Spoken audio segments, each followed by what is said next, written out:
Hi friends, இன்றைக்கி சூப்பரான Afghan chicken pulao வீட்டில் ரெடி பண்ணியிருந்தோம். சிம்பிளான ரெசிபி. டேஸ்ட் வைஸ் பார்த்திங்கன்னா வேறு லெவலில் இருந்துச்சு.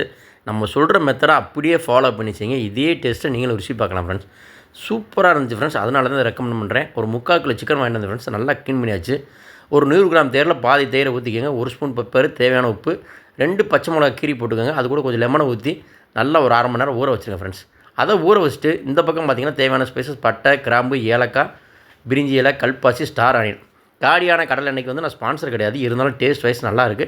அதனால் அதே ரெக்கமெண்ட் பண்ணுறேன். நல்ல டேஸ்ட் கொடுத்து அதனால் நீங்கள் அதே ஊற்றுங்க. 100 கிராம் எண்ணெய் ஊற்றிங்க ஃப்ரெண்ட்ஸ். 100 கிராம் கடலை எண்ணெய் ஊற்றின பிறகு நம்ம அந்த ஸ்பைசஸ் எல்லாம் போட்டு 2 சைஸ் மீடியம் வெங்காயத்தை போட்டுங்க ஃப்ரெண்ட்ஸ். 1 ஸ்பூன் பெப்பர் போட மறந்துட்டேன், அதையும் போட்டுக்கோங்க. போட்டு நான் பொன்னிறமாக வர்ற வரைக்கும் விட்டுறேன் ஃப்ரெண்ட்ஸ். அதுக்கப்புறம் 2 ஸ்பூன் இஞ்சி பூண்டு பேஸ்ட்டு நல்லா தாராளமாக போடுங்க. இஞ்சி பூண்டு கொஞ்சம் தாராளமாக போடுங்க. ஒரு 4 பச்சை மிளகா, ஒரு மீடியம் சைஸ் தக்காளி வந்து புலாவுக்கு வந்து தேவையான போட்டுக்கலாம் ஃப்ரெண்ட்ஸ்.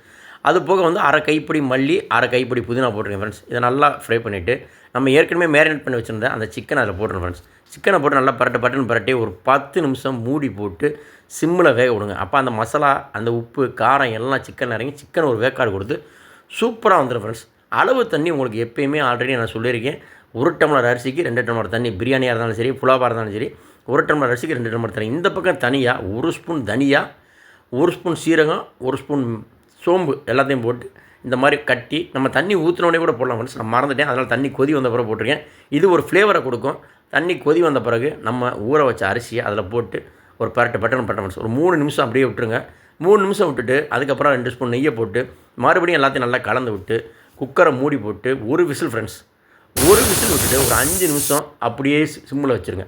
விசில் சத்தத்தை கட்டு நம்ம ஜேடி எந்திரிச்சு கொட்டாய் விட்டு பிரியாணி வசனம் வந்து பார்க்குறேன். ஸ்டவ்வை ஆஃப் பண்ணிவிட்டு ஒரு 10 நிமிஷத்துலேருந்து 15 நிமிஷம் அந்த ஆவியெல்லாம் போகிற அளவுக்கு தம்மில் போட்டுருங்க ஃப்ரெண்ட்ஸ்.